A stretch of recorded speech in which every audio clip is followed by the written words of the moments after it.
Alright guys, how's it going? Well, I got another Spyderco fixed blade. This one's the Waterway, and it's part of me being on my quest for the perfect fixed blade for EDC. But anyway, this is my latest favourite. Not got into it yet, but we'll have a look at it together. But I bought this as my latest favourite fixed blade. So let's see what we get. We got a sheath here, and there's the knife, Spyderco sticker, and that's about it. Let's get into it. Let's have a look at this sheath.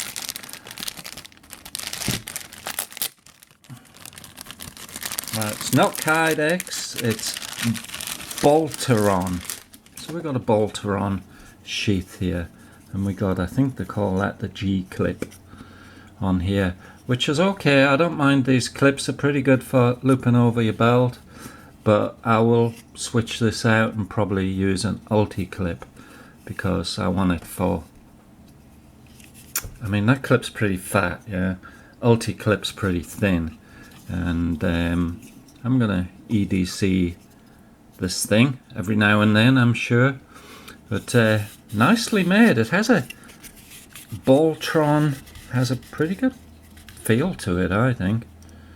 Anyway, we've got a nice big drainage hole here, right there, all the way through both sides. Let's take a look at the knife.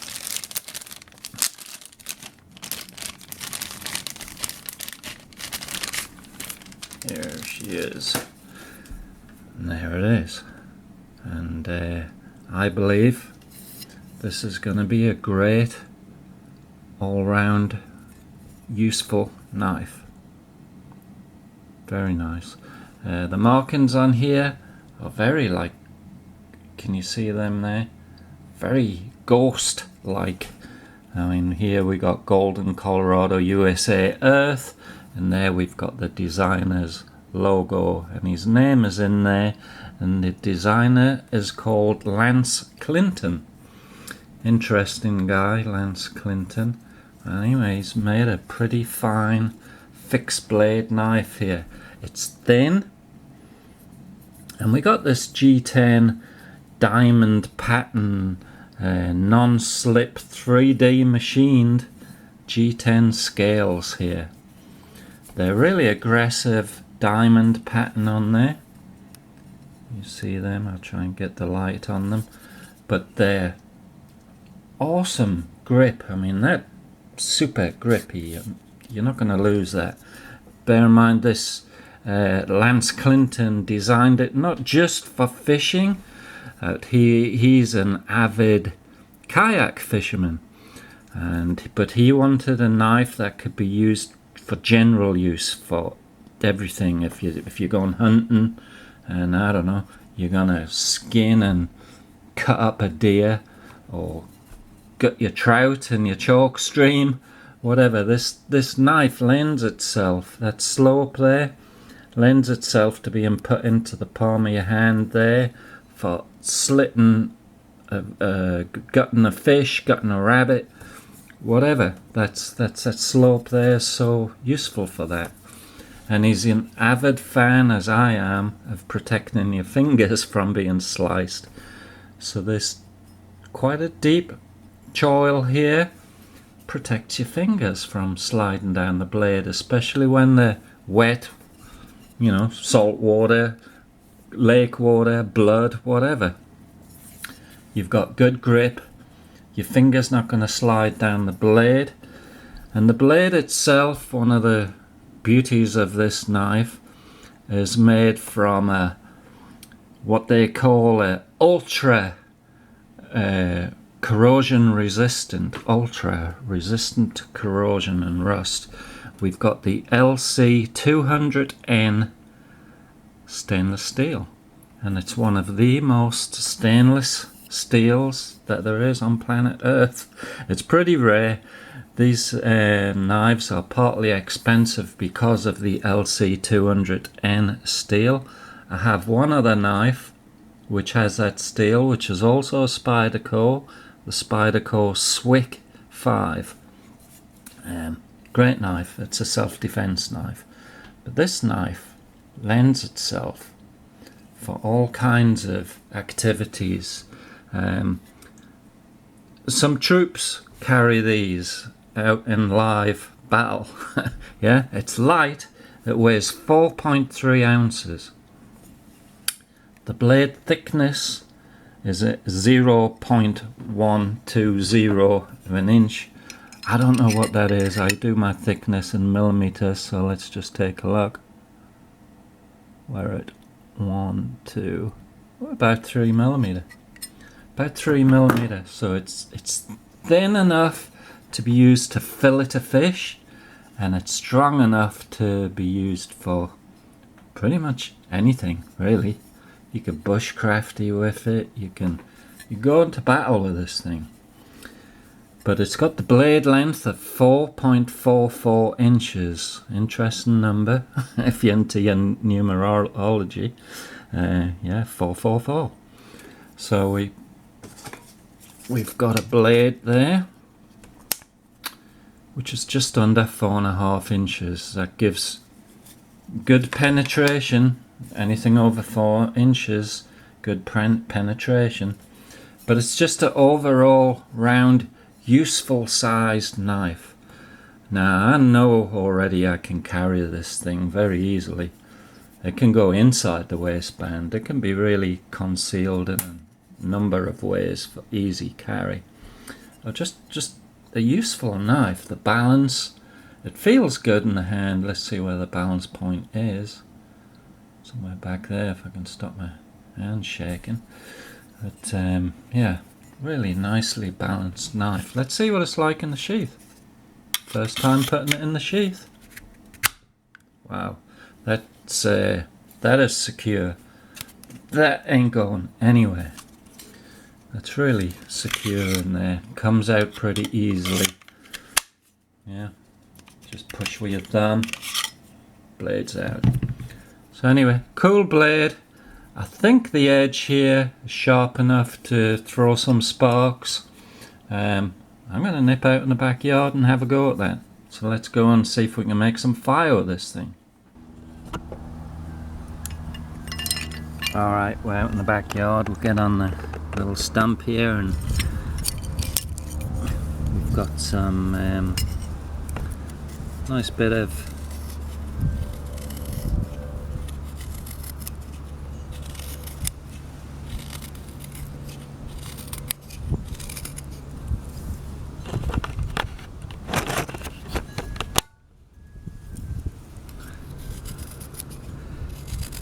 It's pretty windy out here today, guys. My shavings are blowing around, but we're just gonna have a little experiment to see if the waterways can make fire. If I can stop them from blowing around long enough.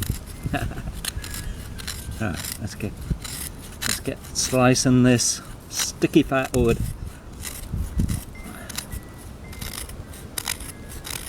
Alright, let's see if we've got enough here. Do this in real time. No fine shavings, just what we have there.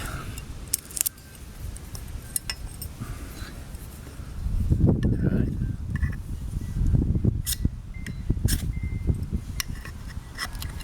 Alright, fire starter. Go! Ooh.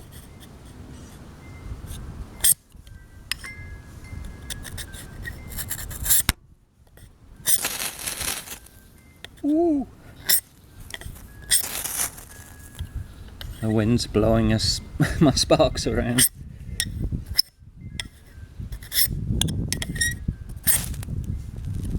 There we go. We got fire, guys. We had fire, guys.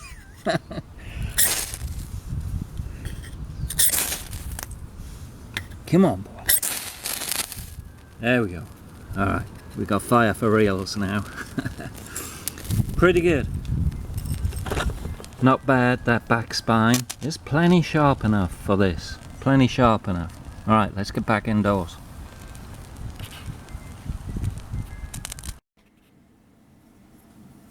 Alright, so we're back. So we know it can make fire.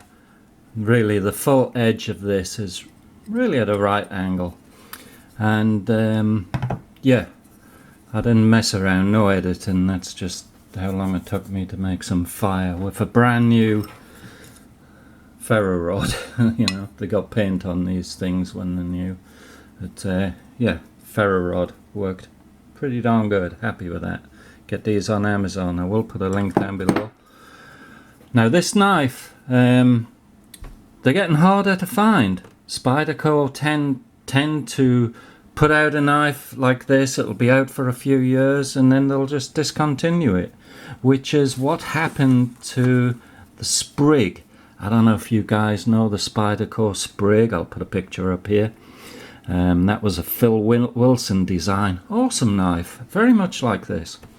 Only it was in S90V, not in an exotic steel like this.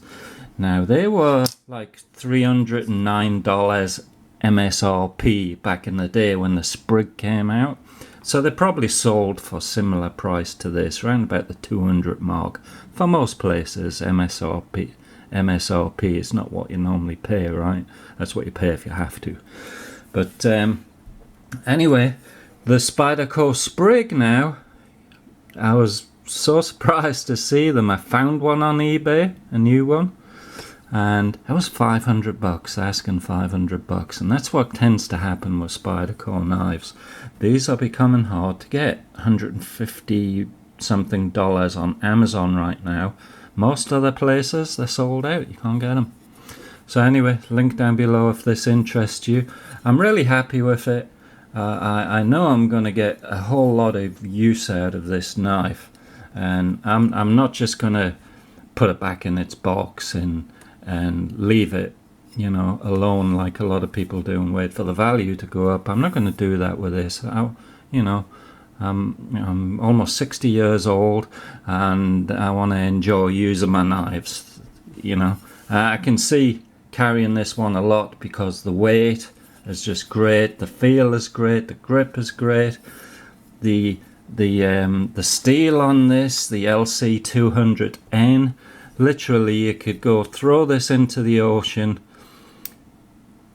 come back a month later and there won't be any rust. That's how rust proof these things are. They're phenomenal rust proofing. But it's not too common of a steel. And yes, Spyderco have H1 steel, which is also awesome corrosion resistance, but the H1 steel is a softer steel. This stuff is state-of-the-art high nitrogen alloy tool steel, so it's going to hold an edge better than H1. H1 is, in my opinion, is a little on the soft side. But anyway, that's getting into the technicals. Just trust me, this is a harder steel. It's going to hold an edge better. Maximum rust proofing. Anyway, that's it. Just wanted to show you guys. Now the designer, like I said, is Lance Clinton. He has a video. I'll put a link of his video of him sat in his kayak talking about his idea to make this knife and the uses for it in his mind, what he was thinking about, not just for fishing, not just for kayaking, but for all kinds of practical uses. I think it's one of those knives that's going to be well, already is becoming one of the Spyderco classics. And yeah, neat little knife. I like it. Nice little package. Let me know what you think in the comments. Thanks for watching, guys. Catch you later.